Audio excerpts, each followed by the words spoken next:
नमस्कार, मैं inspector Puran Chand Joshi, BSF retired. इस समय आपको माल रोड उत्तराखंड मसूरी से नमस्कार और वंदे मातरम करता हूँ। मित्रों,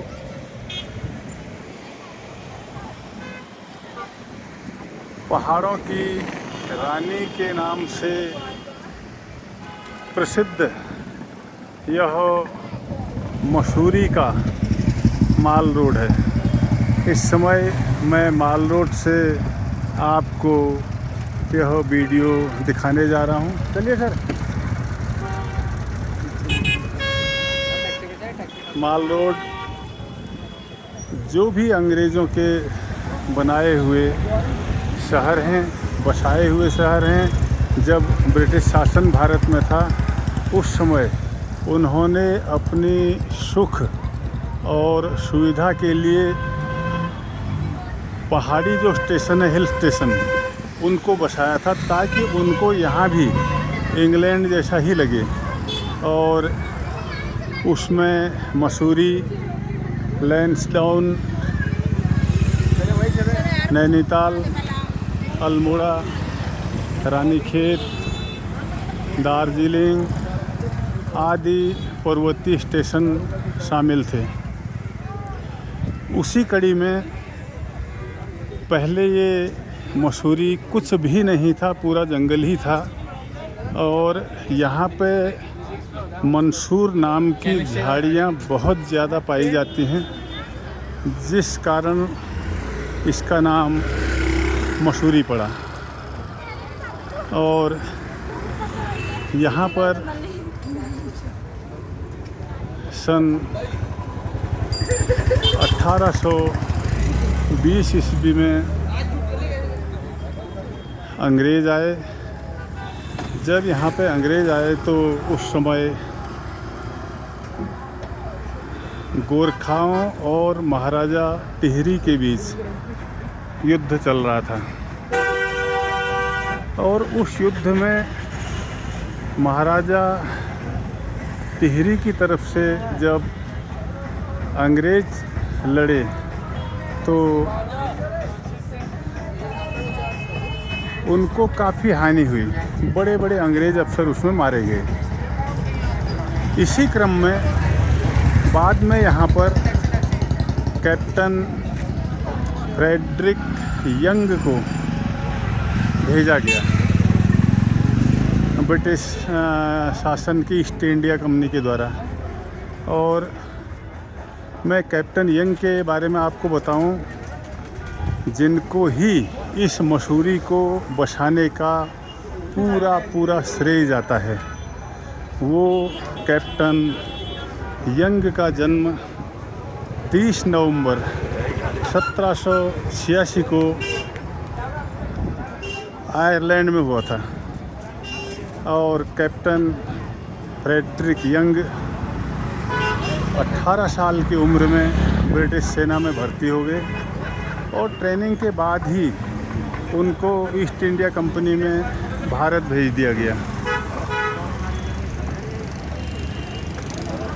भारत में उनको मैसूर में, कर्नाटक का मैसूर में पोस्टेड किया गया, जहां पर उन्होंने अंग्रेज़ सेना की कमान संभालते हुए टीपू सुल्तान को हराया था। तत्पश्चात कैप्टन यंग की पोस्टिंग देहरादून कर दी गई। और देहरादून आकर के वो फिर से महाराजा टिहरी की तरफ से गोरखों से दोबारा लड़े और उन्होंने विजय प्राप्त की। जैसी कि शर्त थी, अगर महाराजा टिहरी की विजय होती है तो आधे गढ़वाल का राज्य अंग्रेज़ों को दे दिया जाएगा। इसी क्रम में 1814 में जब यंग ट्रांसफ़र होकर हैदराबाद यहाँ आए थे और उन्होंने लड़ाई में विजय प्राप्त कर ली। और विजय के उपरांत 30 नवंबर 1814 को टिहरी महाराज ने आधा राज्य अंग्रेज़ों को दे दिया और उसका नाम ब्रिटिश गढ़वाल पड़ा। ब्रिटिश गढ़वाल अब अंग्रेज़ों के पास था, जो आधा टिहरी महाराज ने उनको भेंट स्वरूप दिया था। मसूरी इसी दौरान जब कैप्टन यंग घूमने आए तो उनको मसूरी बहुत अच्छा लगा और उन्होंने इसमें आयरलैंड की छवि देखी। उन्होंने कहा अगर ये मसूरी को डेवलप कर दिया जाए तो ये दूसरा आयरलैंड बन सकता है। तो उन्होंने इसी क्रम में 1823 में मलिंगार नाम के पास अपने फ़ौज का शूटिंग रेंज भी बनाया और खुद के लिए एक घर भी बनाया, जो कि मसूरी का पहला घर था। इसके बाद उन्होंने अपने बड़े जो प्रशासक थे उनसे रिक्वेस्ट करके यहाँ एक सैनिटोरियम भी बनवाया और 1857 में वो सैनिटोरियम भी बन करके तैयार हुआ।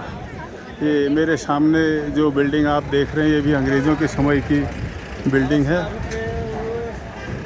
और साथ ही ये मसूरी में बसासत भी शुरू होने लग गई। लोगों को उन्होंने बुला के यहाँ पे मकान और दुकानें बनवानी शुरू की और साथ में अंग्रेज़ों के लिए बंगले आदि भी बनने शुरू हो गए।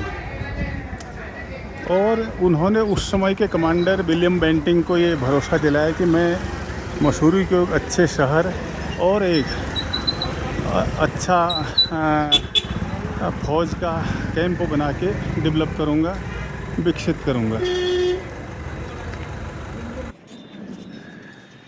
इसी क्रम में मसूरी के आसपास कैप्टन यंग ने आलू की खेती भी शुरू करवाई, जिसका बीज आयरलैंड से लाया गया और वो यहाँ बहुतायत में होने लगा।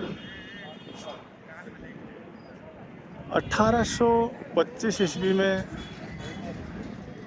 मसूरी को एक कस्बा घोषित किया गया था और आगे चलकर इंग्लैंड की तरह ही सभी प्रकार की सुविधाओं से युक्त अंग्रेज़ों का ये हिल स्टेशन बना। और जब ये शहर लगभग अच्छा खासा बन गया था 1842 में इसको भारत का सबसे पुराना और दूसरा सिटी बोर्ड बनाया गया, यानी कि नगर पालिका घोषित किया गया। 1890 में जब देहरादून तक रेल आई और 1920 तक मसूरी तक पक्की सड़क आ गई, उसके बाद यहाँ पर टूरिस्टों का बहुतायत में आना जाना शुरू हो गया और देश विदेश के लोग यहाँ आकर के घूमने लगे और बसने भी लगे। सन 1900 तक यह एक पूर्ण रूप से शिक्षा के लिए, पर्यटन के लिए और सभी सुविधाओं से युक्त शहर बन चुका था और इसका पूरे भारत और विदेशों में नाम हो गया था और साथ ही मनोरंजन का भी ये केंद्र बना। मैं पूरा मसूरी आपको इस वीडियो के माध्यम से घुमा तो नहीं सकता हूँ, लेकिन यहाँ पे अन्य भी घूमने वाली बहुत सारी जगहें हैं। मैं अभी माल रोड के मेन गेट के पास खड़ा हूँ और इनमें अन्य जगहों में लाल टिब्बा और गन हिल मैं आपको यहीं से दिखाऊं सामने। ये जो आपको टेकरी दिख रही, ये गन हिल की टेकरी है। गन हिल और IAS अकादमी, जहाँ पर हमारे भारतीय प्रशासनिक सेवा के ऑफिसर UPSC पास करने के बाद अपना प्रशिक्षण लेते हैं, उनकी यहाँ पे अकादमी है। भारत तिब्बत सीमा पुलिस की अकादमी यहाँ पर है। नीचे आपको हरी छत वाले जो मकान दिख रहे हैं, ये ITBP की एकेडमी है। और यहाँ पे क्लाउड एंड है, अटल उद्यान है, लंडौर है, कैंपटी फॉल है, एडवेंचर पार्क है, मौसी फॉल है, मसूरी लेक है और धनौल्टी आदि बहुत सारी घूमने की जगहें यहाँ पर हैं।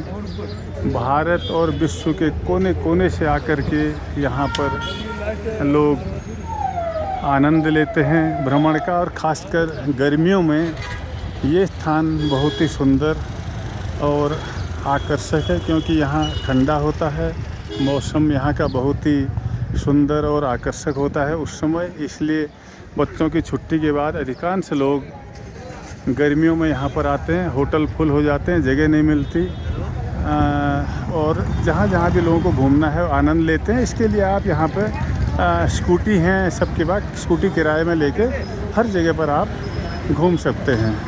तो कैप्टन यंग जिन्होंने इसको बसाया था, इस मसूरी को, वो फिर यहाँ 40 साल तक यहाँ रहे। उन्होंने 40 साल अपना जीवन यहाँ पर बिताया और इसको पूरा अपनी जैसा उन्होंने वादा किया था ब्रिटिश शासन से, उसी प्रकार उन्होंने इसको डेवलप किया। तो उनका बड़ा योगदान है। और अभी भी कैप्टन फ्रेडरिक यंग के नाम से यहाँ पे काफ़ी चीज़ें हैं।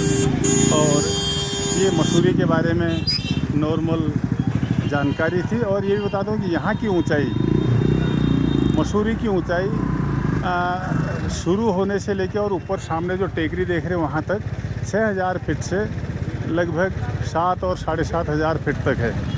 तो आपको जब भी समय मिले आप मसूरी आएँ, घूमें, उत्तराखंड पर्यटन का आनंद लें। और साथ ही आप यहाँ आने के बाद देहरादून, हरिद्वार, ऋषिकेश और 4 धाम की यात्रा भी कर सकते हैं। इसी के साथ मैं